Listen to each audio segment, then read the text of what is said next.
Hello and welcome. It's been a while, and this will not be for a while. I have 20 problems to do. I have less than 40 minutes to do them, so I got to average 2 minutes a problem. I have to be done before 10:30. Let's see how far we can get. So not much instruction, kind of just the step-by-steps.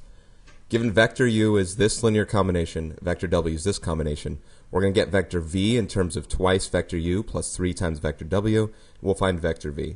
Basically, we need its components. You may also write it as a linear combination. That is what you see in vectors u and w right now.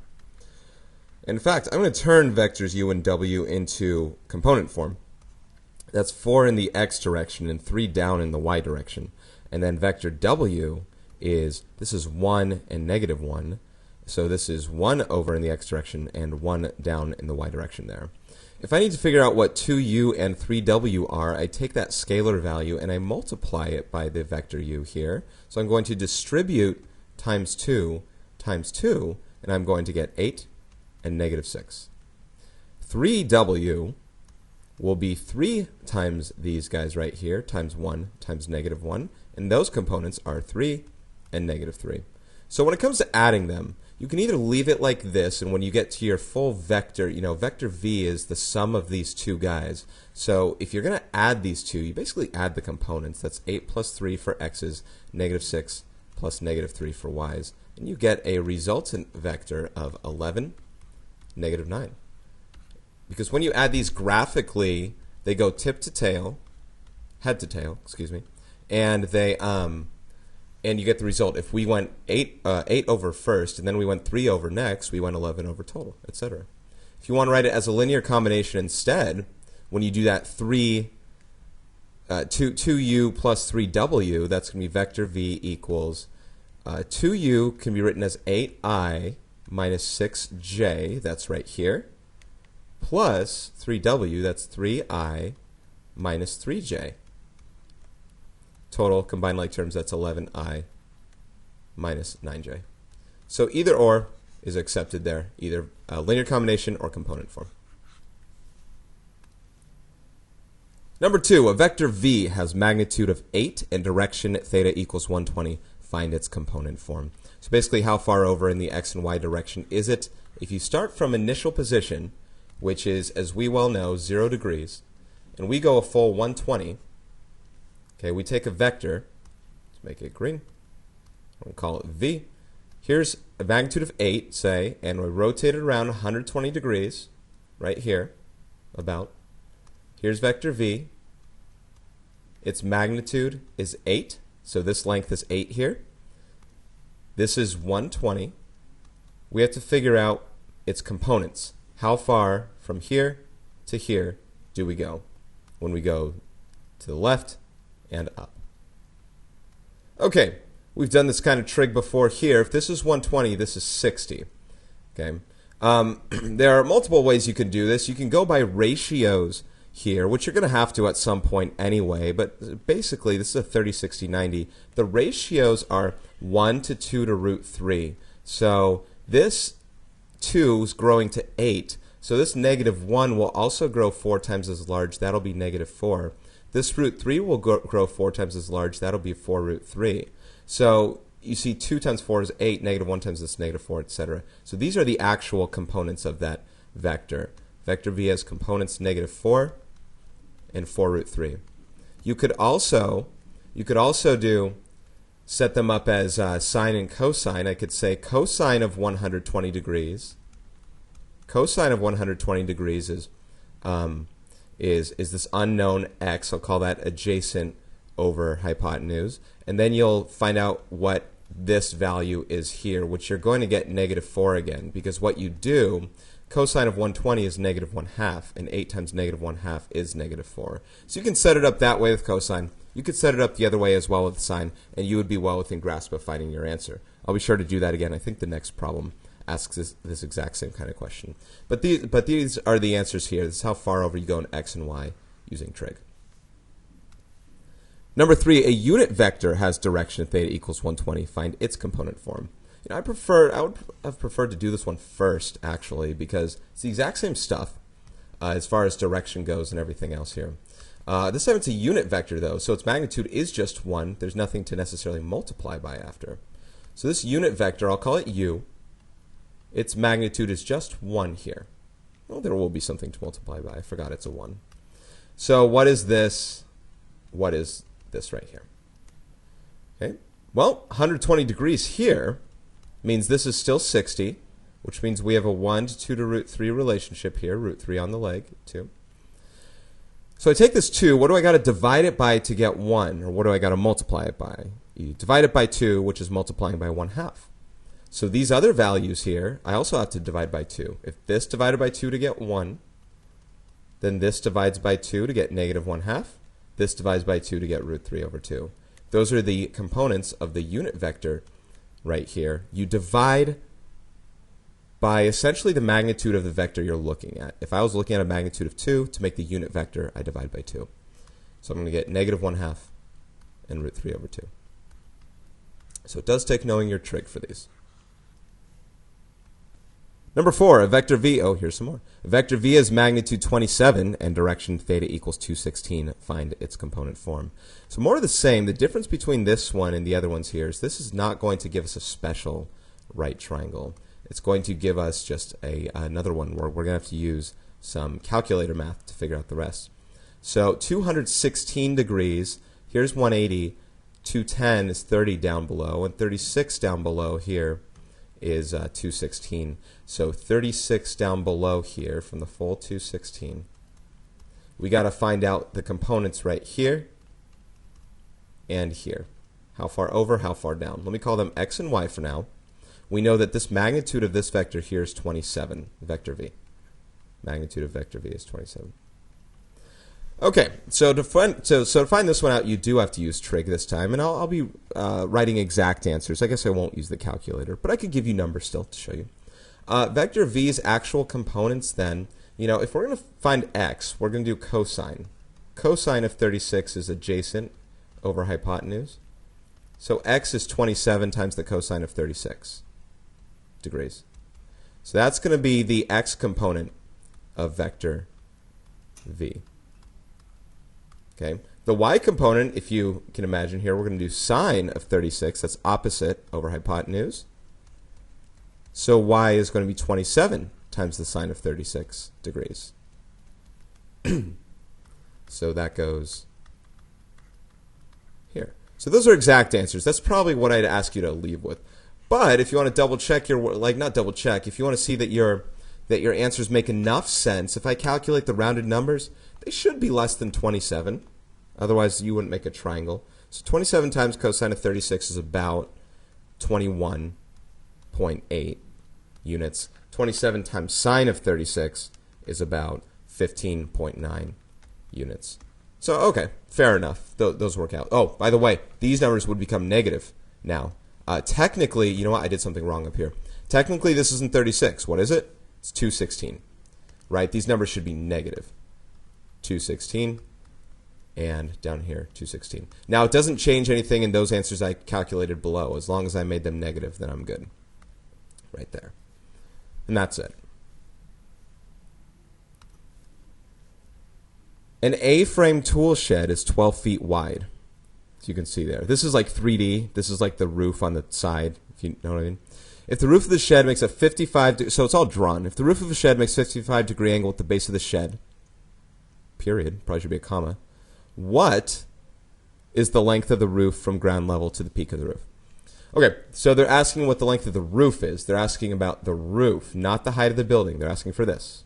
So this is like a hypotenuse of a right triangle, assuming we could make one here, and we will. They're not asking for the height of the barn like this.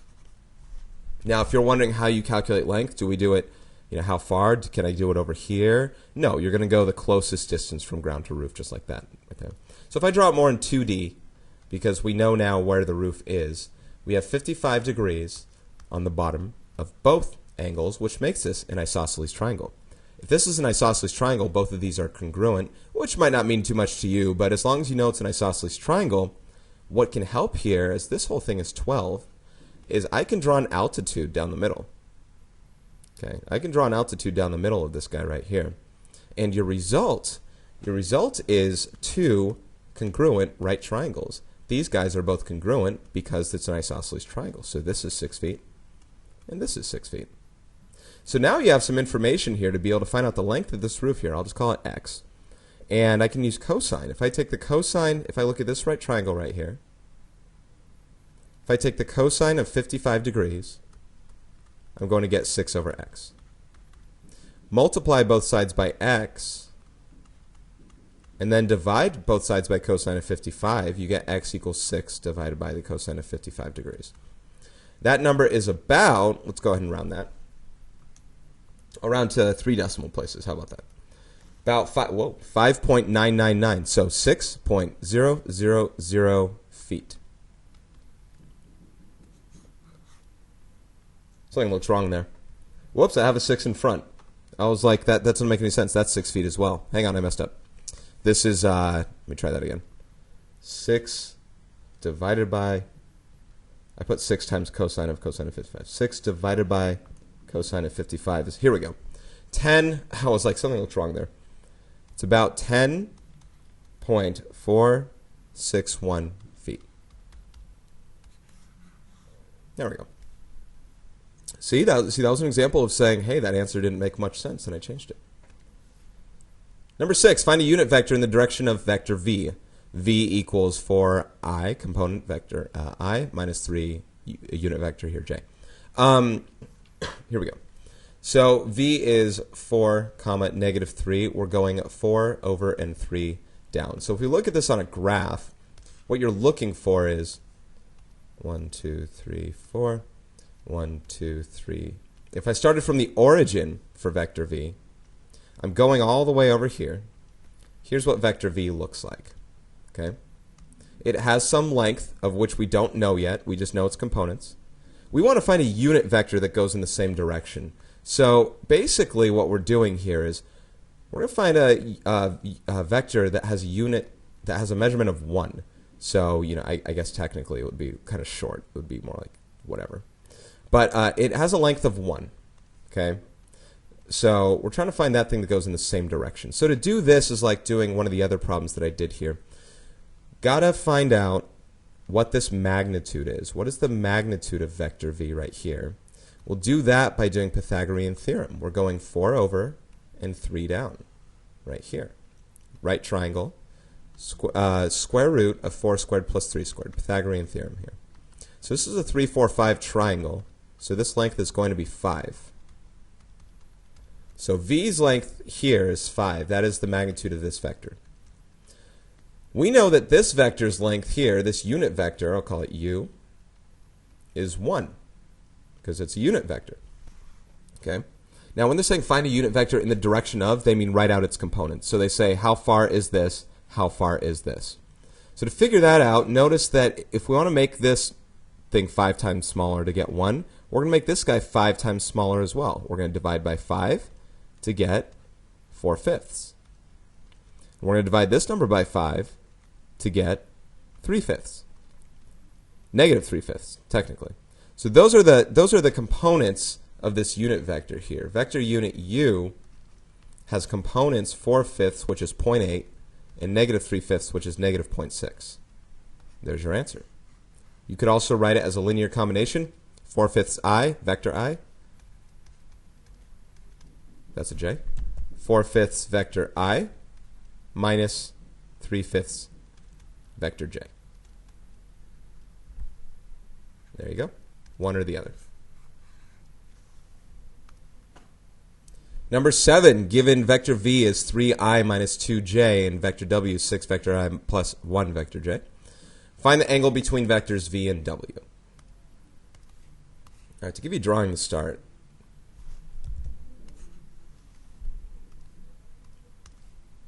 (3i minus 2j) is vector v. Vector w, let's go 6i plus 1j right there. So here are two vectors, v and w. Trying to find the angle between them. There are two ways you can do this problem. One is find out what these individual angle measures are here and here, and technically add them together. You can find them using inverse tangent because you know that this length is 6, 1, and this length here is 3, negative 2. Okay? So you could find using inverse tangent that way. Because I told you that, go ahead and do that. I'm just going to do one different way.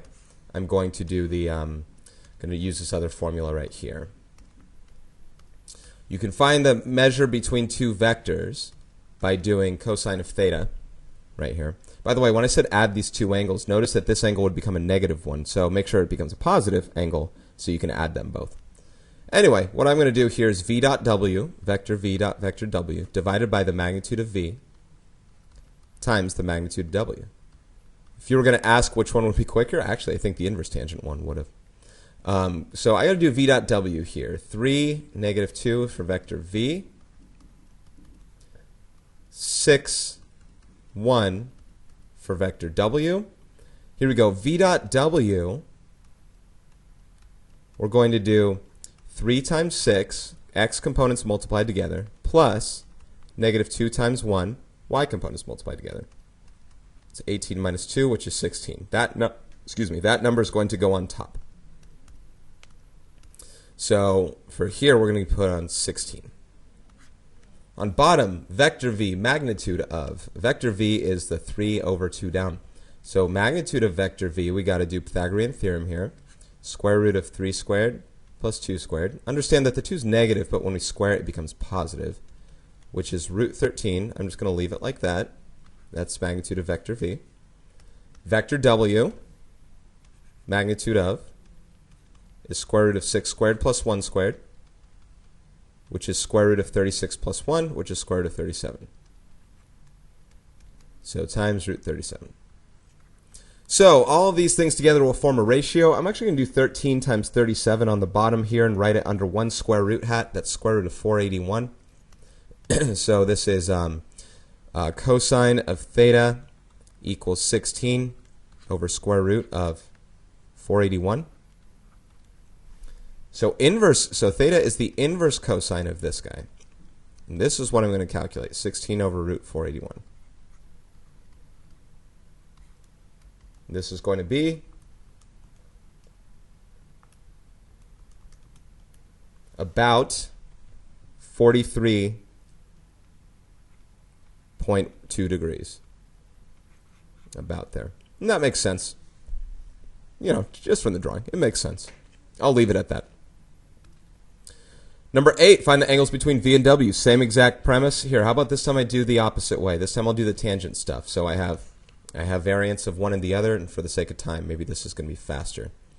V is 5 over 2 down. Boom. Here's vector v. Let me find these. 2 down, 5 over. W is 6 over, 1 up. So we go 6 over, 1 up again. There it is. Let's find the angle between. So this is going to be a little bit of a smaller angle this time, because this is 3. The other one was 3 over 2 down. This is 5 over 2 down. This is 6 over 1 up. Okay, so I'm going to find these two angles. I'll just call this theta red and theta green. You know what I mean. So if I find the red angle here, I'm going to say tangent of the red angle is negative 2 over 5. So this red theta value is the inverse tangent of negative 2/5. It's probably wiser to honestly just do 2/5 because you want the positive version of it anyway, right? We want this full angle. My answer here is going to be a negative number, so why don't I just do the positive result? Inverse tangent of 2/5. That's 21.8 degrees. It's not exact. It is rounded. I'm not going to use the rounded answer, though. I have it stored in my calculator as the other set. Let's do the other one here. Tangent of theta is 1 over 6. So green theta is inverse tangent of 1 over 6. This angle will be about 9.5 degrees. So I'm going to add these two. That's what my total angle is going to be. Theta is about 21.8 degrees plus 9.5 degrees, which is around 31.3. But let me do the exact numbers here and see if it changes the answer. No, it's still 31.3 degrees rounded. 31.3 degrees there. Boom. That's another way of doing that problem without using that other formula stuff. Just add the angles. Now note, there's another angle we could have found. This wide one, 360 minus this number. That's not the one you're finding. You're going to find the one between 0 and 180. the smaller one. Number 9, find the component form of u if the magnitude of u is 50 and the theta is 330. So this is just like the previous questions that we had on numbers 2 and such. It looks different, but it's still the same. So magnitude of u is 50. So let's go 50 out. Okay, pretend like that's 50. Now we're going to go 330 degrees. Whee! Over here. There we go. 330 degrees is 30 below from 360. So this is 50. This is 30 degrees right there. Remember when we do component form, it's cosine of 330 technically, and sine of 330 when we do everything. That's why our ratios are that proper 1 to 2 to root 3, but with 1 being negative. There's a couple ways you could do it. Because I listed these two things out right here, understand I have to multiply 2 by some number to get to 50. That's what I'm going to be doing with the other two numbers here. Multiply by 25, multiply by 25. These will be your components. This equals 25 root 3. This equals negative 25. These are the components. That's how far over and down. These are all proportionally equivalent. You could also take the cosine of this angle and multiply them by 50. 50 times negative 1/2. 50 times positive root 3 over 2. You'll get those numbers. But here are the components for vector u. Boom. If I did write it out as like an exact trig form, okay, it would be 50 times the cosine of 330 and 50 times the sine of 330. I'm not going to be able to get these all done in time. Going to work faster if I can. Here we go. Number 10. Find the component form of u. Okay, same exact premise. Once again, u is 12 this time, but this time 315 degrees. Same stuff. 12 over, 315. That's 45 down from 360. That makes this 45, as this is 12. This is a 1-to-1 to root 2 relationship. 1, 1, root 2. Root 2 times what number gives you 12? Now that's an interesting one right there. So, so this time it might help you a little bit more just to write out, this time find out what these things are. I mean, you can find it, you divide it, right? But in case you're not really understanding of what to multiply, let's try it this way. Okay. Multiply the magnitudes by cosine and sine of 315, of course. Cosine of 315, that is 1 over 12. 1 over root 2. So we're going to do 12 times 1 over root 2. As you can see, we are dividing by root 2 there. And this one is, sine is negative 1 over root 2. So negative 1 over root 2. Sorry, I wrote this wrong. Root 2 times 12. Let me try that again. 12 times negative 1 over root 2. So these numbers become 12 over root 2, which is 12 root 2 over 2, which is 6 root 2. And negative 12 over root 2 is negative 12 root 2 over 2, which is negative 6 root 2. So these become the final values there. Number 11, given vector v is I, just I, which means its components are 1, 0, because 0j, and w is 2, negative 3. Find v dot w. Once again, for dot product, you multiply the x components, and then you multiply the y components, and you add the result of those. So this will be 2 plus 0, which is 2. That's it. Sorry, I got to move on. Number 12, given u is 3 vector j, which is 0i plus 3j, and vector v is 7i plus 1 vector j. There, find u dot v. Same thing. Multiply x components together with y components together. 0 plus 3 is 3. There's your dot product. Boom. Moving on. This is nice. Represent the complex number graphically. Negative 5 times the quantity 3 minus root 2 times I. I is not a vector here. I is an imaginary component, part of the imaginary number there. So let's write this thing in standard form, meaning no parentheses whatsoever. Let's distribute this negative 5 into these two numbers here. I'll get negative 15 plus 5 I root 2. I personally like to put the I in front so I don't accidentally put it under the radical. So all this means on a graph here is I'm going to go 15 over to the left because this is the real axis right here. Real is like your x. Not saying it is x. This is just your real number axis. And here's your imaginary axis. Okay, so we're going to go 15 over here to the left. We're going to go 5 root 2 up, whatever that number is right there, and that's where your point's going to be. There's the representation of that point. Boom. There it is. Number 14, evaluate the absolute value of 5 plus 4i. Again, if you look at this kind of thing on a graph here, 5 plus 4i means 5 over and 4 up.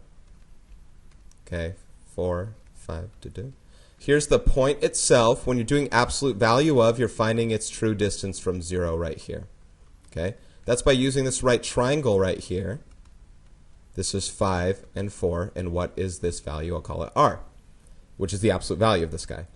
R, using Pythagorean theorem, 4 squared plus 5 squared is r squared. This is 16 plus 25. So r is the square root of 41. Leave it as that. That is the length. Number 15, rewrite in trig form, negative 17 plus 32i. Once again, it's pretty nice if you have this drawn out. On the real axis, we're going 17 over to the left. Then we're going 32 up here on the imaginary axis. And it's going to be placed right here. In trig form, what that means is we're getting the x and y components here. But instead of negative 17 and 32, we're doing it in terms of our theta value. And your theta value is this guy all the way right here. We're going to use this theta to help us, okay? But we'll get this theta value here in the end. Now, in order to do this, we also need this r guy right here, because we're going to use trig, and we don't want to use these actual numbers here. We want to represent them in terms of theta and r. In fact, trig form, whoops, dragged the wrong thing. In fact, trig form itself looks like this right here. This whole complex number is called z. Okay, so if I want to rewrite z in trig form, I'll have a factored out r value. We'll multiply it by the cosine. Multiply it by the cosine of theta plus I times the sine of theta. Right there. So let's find r and theta, and then we're good. Let's find r first. Do the magnitude of this. R is the square root. It's Pythagorean theorem again. 17 squared plus 32 squared. This is our calculator. 17 squared I know is 289. I don't know what 32 squared is. But I know when I add them, I get root 1313. I'll leave it as root 1313. Okay, it's going to stay on the outside there. When I do inverse trig, inverse trig, I do cosine, to find theta. Let's do this. Tangent of theta is 32 over negative 17. So theta is the inverse tangent of 32 over negative 17. Now, once again, this is one of those things, tangent's going to give you a negative number, so you have to figure out how to apply it, because we're trying to actually figure out something a little more particular. Like this number is negative 62.0205, etc. That's this angle right here. Well, we need this. We need this theta. So what do? You do 180 minus this number. 180 minus 62.0205 is, I hit log. Whoops, minus is plus, so let's see. Shoot, I messed up. 180 minus, I did minus negative, if you understand what I mean. We're going to get 117.979. I'll go 98 degrees right there. So I'll leave it as that number. Okay. So we have our theta value. We have our r value. Let's write it as that. In fact, what is square root of 1313? Let's check that one out, see if it's any clean. It's about 36.2. Okay. I'll write it with these guys right here. I'll do root 1313 times cosine of 117.98 degrees plus I times sine of 117.98 degrees. So we got those values there. That's your final result in trig form. Assuming you're provided this or you know how to use it. Number 16, rewrite in standard form. So you see this one here is in trig form. I think standard form is easier. Less to kind of figure out what to make out of it. Basically evaluate it all. You know what I mean? All right, 7 cosine of 7 pi over 6, I sine of 7 pi over 6. Okay, first let's figure out where 7 pi over 6 stands. I'll rewrite this. This is 4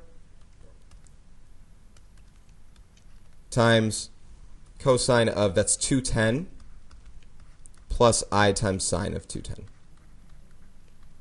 Okay. So cosine and sine of 210. So 210 is 30 down from 180 over here. Okay. So 30 is right there. So we're looking at a 1 to 2 to root 3. The 1 and the root 3 are negative. Okay. There's that. So if we take cosine, we do 4 times cosine of this. 4 times cosine of this is negative root 3 over 2. Plus I times sine of this is I times sine is negative 1/2. That's cosine and sine of 210, or 7 pi over 6. Now I take the 4 and distribute it to get it full into my a plus bi form without parentheses there. And I'm going to get 4 times this is 4 divided by 2 is 2. So it'll be negative 2, right, z, is negative 2 root 3 plus, or well, minus, because you're going to subtract here in the end here. Negative 1/2 times 4 is negative 2. Minus 2i. There's your result. Good job. Number 17, rewrite each number in standard form, then perform the subtraction. Okay, let's see if we can do this even more quickly this time, now that we've seen one. Cosine and sine of 180. Okay, 180 is, I can only go as fast as I can do these tools, though. 180, over here. Okay. Cosine of this is adjacent is negative 1, hypotenuse is 1, opposite is 0. So this is going to become 10 times cosine of 180, negative 1 over 1, plus I times sine of 180. Sine is 0 over 1, which is boom. So technically this just becomes negative 10, or 10 times negative 1, which is negative 10. Okay? Minus, so 16 times cosine of 270 plus I sine of 270. You know what? There's actually a parenthesis missing here. Let me include that. This 16 should multiply by both. Minus 16 times, okay, cosine and sine of 270. Let's go down to 270 right here. This has an adjacent side of 0. Okay, adjacent side is 0. Opposite's negative 1. Hypotenuse is 1. So right here, we're going to be doing cosine of 270, adjacent 0 over 1 is 0. Plus I times sine is negative 1 over 1. That's negative 1. So negative 16 times negative 1i is positive 16i. So it should be plus 16i. Boom. There is the full computation. And it's a real complex number. It's a real complex number. That's a complex number in standard form. Number 18, multiply 5 by this, and this right here, plus I.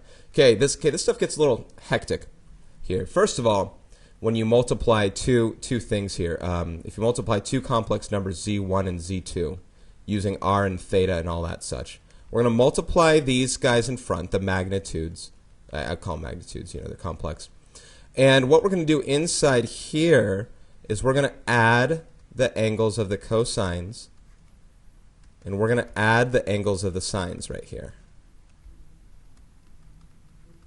So on the outside's multiplication, oh, sorry, I used real numbers and fake numbers here. Let me first do the general one. I'll call them theta 1 and theta 2. Theta 1 is 15, theta 2 is 23. So theta 1, theta 2. Theta 1, theta 2. So let me see if I can do this just like in like one step, sort of. R1 times R2, that's 5 times 12, which is 60. Okay, I guess 2 steps. Cosine of 15 plus 23 will be cosine of 38 plus I times sine of 38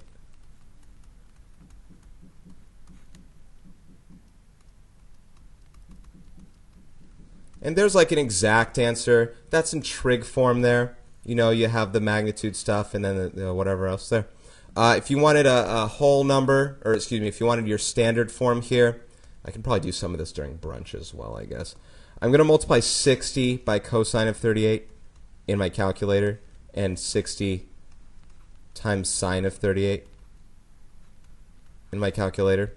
So I'm going to get, whoops, I put 660. about 47.3, and 60 times sine of 38 is about 36.9. 36.9 and I. Boom. So either this or this, as far as exact-ish answers go. Okay? Two more. Number 19, evaluate 3 plus 3i to the 8th power. Okay, what happens here is this 8 affects a couple of things here. You're going to multiply whatever would be in front of this guy here to the 8th power. All right. So first of all, we got to put this in trig form, I guess I should say. Put it in trig form so you can get a magnitude. Okay? Trig form, 3 over, 3 up, 3 over, 3 up in real and imaginary axes. This is going to be 3 root 2, 1 to 1 to root 2. So that's your magnitude. Okay? Your angle here is 45 degrees, right? That's a 45-degree angle. Boom. So if I want trig form, I have 3 root 2 on the outside. On the inside, I have cosine of 45 plus I times sine of 45, right? You have to find the theta value. You have to find the theta value, and you have to find the magnitude of your complex number. Now, this is all going to be raised to the 8th power here. Okay? So the way that this thing works is you're going to take this 8, you're going to do 3 root 2 raised to the 8th power. And then this 8 inside here, well, basically, you're going to multiply 45 in here by 8. Whoops, I messed up that little number. You're going to multiply 45 by 8. And you're going to multiply this 45 by 8. Like so. Those two numbers there. Now this number is huge. Let's figure out what that number is first. 3 root 2 raised to the 8th power is 104,976. This is times the cosine of 45 times 8 is actually 360, which is coterminal with 0, understand. Well, what is the cosine of 0? I'm going to talk through that. Here we go. Almost kind of done here. What's the cosine of 0? Cosine of 0, of 0 is 1. Sine of 0 is 0. So here you're going to do 104. So this becomes 1. This becomes 0. It's gone. So you're multiplying all this by 1. So what's your final answer? 104,976. Times 1 and all that. Last problem, division. Dividing two complex numbers. You're going to divide the two magnitudes out in front, and then you're going to take the angles inside and you're going to subtract them. 20 minus 50. Shoot, I did that here. I'll just do the thing. We're going to divide them. We're going to divide these two numbers here in front, 12 over 4. We're going to do 20 minus 50 plus I times sine of 20 minus 50, which is 3 times cosine of negative 30, which is 330 degrees, plus I times sine, that's multiplication, of 330 degrees. Okay, where's 330? I'm going to do this quickly. 30 down, root 3, negative 1, 2. Cosine of this is root 3 over 2. So this is going to be 3 times, I'm going to distribute this. 3 times cosine of 330 is root 3 over 2. Okay? Plus I times, plus 3 multiplied by sine of 330, it's negative 1/2. Negative 1/2. Which is 3 root 3 over 2. This is minus 3i over 2. So there are a lot of different ways you can write it. If you keep them separated there, that's good. 3 root 3 over 2 is approximately, because I forget what the answer key kind of says, over 2 is approximately, oh, I'm in math classic mode here. 3 root 3 over 2. About 2.59, 2.6 minus 1.5i. I don't know, something like that. I'm going to write this one though.